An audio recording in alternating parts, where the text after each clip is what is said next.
Praise the lord. ప్రియమైన సహోదరి సహోదరులారా, మీ జీవితంలో నిజమైన స్నేహితుల కోసం ఎదురు చూస్తున్నారా?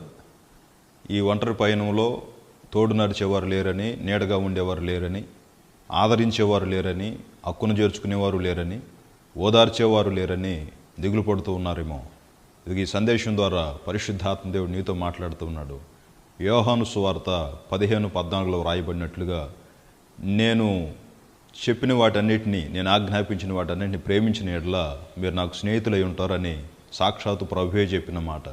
ఈ లోక స్నేహం దేవునితో వైరమని జ్ఞాపకం చేస్తుండగా, నిజమైన స్నేహితుడు, నీ ప్రాణం పెట్టినవాడు, నిన్ను విడువక ఎడబాయక తోడుగా ఉంటూ నడిపించే దేవుడు నీ ఒంటరి పయనంలో నీతో స్నేహం చేయాలని, అదిగో నిన్ను వెంబడించాలని, నీతో కలిసి అడుగులు వేయాలని ఆశపడుతూ ఉన్నాడు. అయితే షరతు ఒకటే, ఆయన చెప్పిన ఆజ్ఞలన్నీ కూడా హృదయపూర్వకంగా గైకొనటమే.